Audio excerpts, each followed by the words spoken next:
एक समान सिविल संहिता, uniform civil code भारतीय संविधान की अनुच्छेद एक्ट 44 से यह संबंधित है। भारतीय संविधान का यह अनुच्छेद अभी तक भारत में लागू नहीं हुआ। इसके अंतर्गत 3 विषय आते हैं: विवाह, तलाक तथा उत्तराधिकार।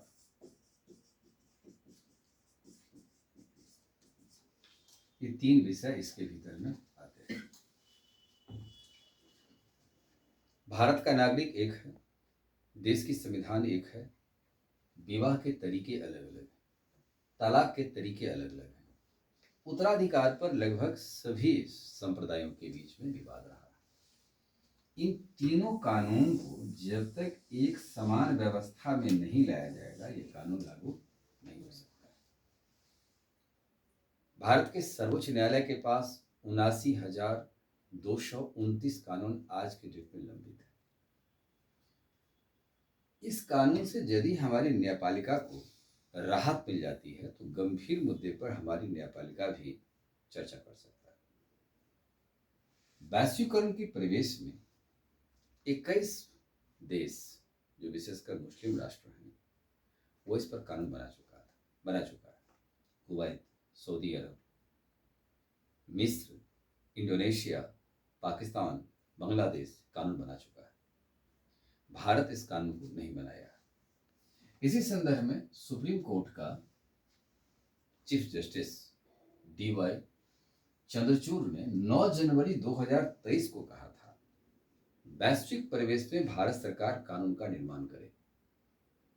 कारण यह कानून कुछ समुदायों की ऐसी व्यवस्थाएं हैं जो उसको पूरा समानता के अधिकार पर लागू नहीं कर पा रहा।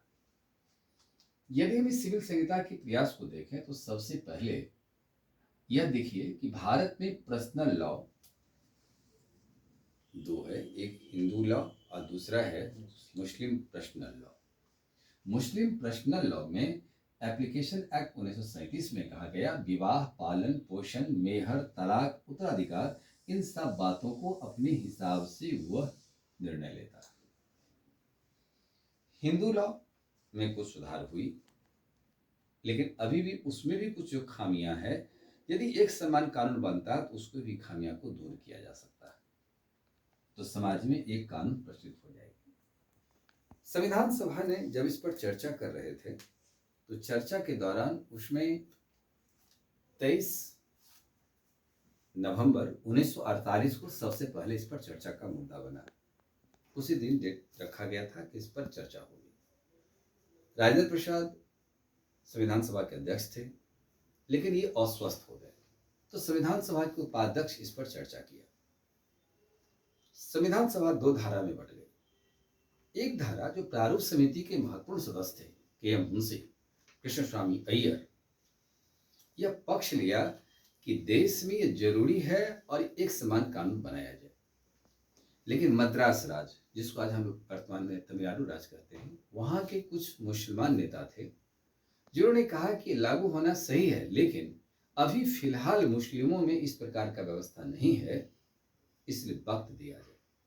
भारतीय संविधान में यह आर्टिकल 35 के अंदर इसे लाने वाला था संविधान सभा, जो मौलिक अधिकार का हिस्सा बन जाता, लेकिन यह विवाद आ जाने के कारण यह चुनौतीपूर्ण मुद्दा जितने भी संविधान सभा के समक्ष आई, उसको directive principles of state policy के अधीन रख दिया गया, अर्थात राज्य की नीति निर्देश तत्व के अधीन रख दिया गया। यह लोक कल्याण का हिस्सा है, क्योंकि समाज में यहाँ कल्याणकारी कार्य नहीं हो पा रहा है, तो कल्याण के मार्ग को लाने के लिए ही सरकार की योजना को पहल करना होगा। अब इस पर देखिए कि संविधान सभा ने पहल किया, उसमें उसे सदस्य नहीं मिली, उसे अनुच्छेद 44 में रख दिया गया। भारतीय न्यायपालिका सुप्रीम कोर्ट ने भी इस पर पहल किया। सुप्रीम कोर्ट ने साहबानो, सरला मुदगल केस, जॉन बलवलतम केस में इस बात का जजमेंट दिया है। साहबानो केस 1985 में जब आया तो साहबानो को जब तलाक उनके पति के द्वारा दिया गया था, तो इंदिरा गांधी की सरकार ने इस कानून, राजीव गांधी की सरकार ने इस कानून को, सुप्रीम कोर्ट के निर्णय को तोड़ने का काम संसद कर सकती है। संसद ने कानून को बदल दिया। चूंकि उनके पति अहमद को कहा गया था तो ये मुआवजा देना पड़ेगा, लेकिन इसी कानून के तहत मुस्लिम पर्सनल लॉ शरीयत एप्लीकेशन एक्ट 1937 के तहत ये अपने को हवाला दिया कि हमारी लॉ में व्यवस्था नहीं है, कानून टूट गए। और आरिफ मोहम्मद खान जो भी वर्तमान बिहार के राज्यपाल हैं, उस समय में राजीव गांधी के सरकार के मंत्रिमंडल का हिस्सा होते थे। इन्होंने राजीव गांधी का समझाने के बावजूद भी जब वो नहीं समझे तो उन्हें अपना त्याग पत्र भी दे दिया था। उनकी इच्छा थी कि ये कानून को लागू कर दिया जाए। तो साबानो केस सबसे बड़ा ऐतिहासिक जजमेंट माना जाता है। फिर सरला मुदगल केस 1995 में सुप्रीम कोर्ट ने इसी प्रकार के जजमेंट को दोहराया।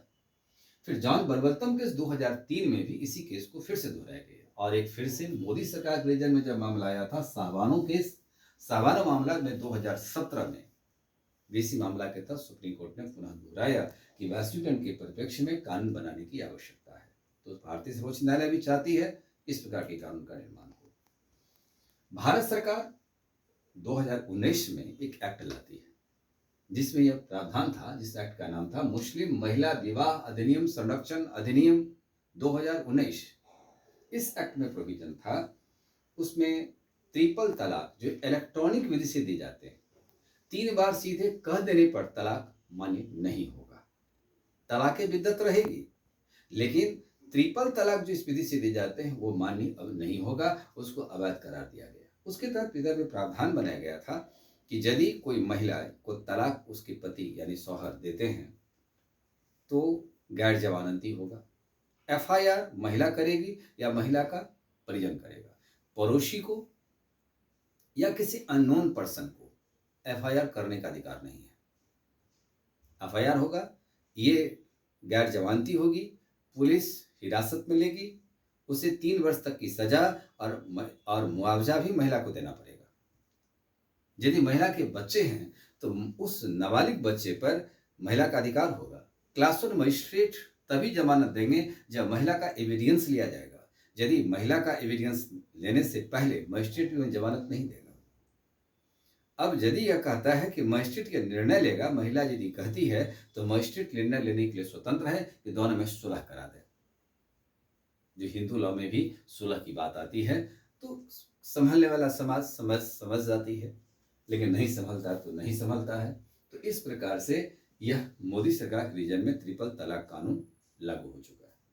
हालांकि इस कानून के बन जाने से कुछ बात ऐसा रहा कि जो तलाक धड़ल्ले से सुनने को देखने को मिलता था, ये तलाक की दर में कमी आई। राज्य सरकार की पहल को देखा जाए तो भारत के एकमात्र राज्य पुर्तगाल में लागू था।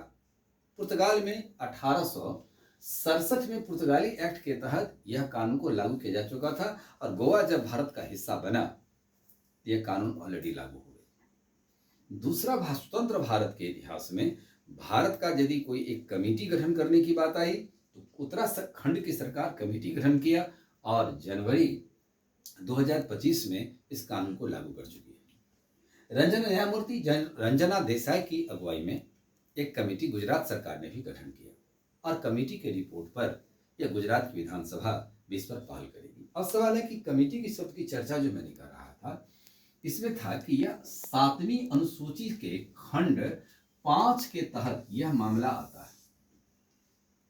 यह समवर्ती सूची है और समवर्ती सूची में केंद्र और राज्य सरकार दोनों को कानून बनाने का अधिकार है।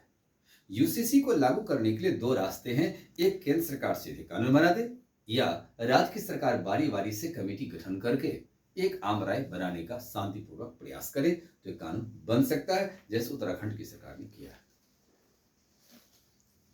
अब सवाल इस बात का है, ये दूसरा भारत का राज्य हो सकता है गुजरात जो लागू करेगा। पहला राज्य उत्तराखंड लागू कर चुके हैं, अभी किसी राज्य शेष राज्य में अभी ऐसा कुछ पहल की बात नहीं हुई है। अब है कि इस यूसीसी को लागू होने से लाभ क्या हो सकता है। पहला लाभ यह होगा कि महिला का सशक्तिकरण के दिशा में जो सरकार प्रयास कर रही है, तो महिला सशक्तिकरण के दिशा में सरकार का प्रयास सफल होगा।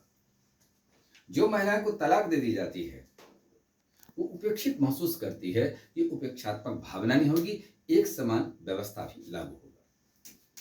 दूसरा इस बात का लाभ होगा कि भारत की जो जिस गति से आबादी बढ़ रही है, आबादी के दर में भी कुछ हद तक कमी आएगी। हमारे दो का सिद्धांत लागू होगा। बहुपत्नित्व सिद्धांत की अवधारणा खत्म होगी।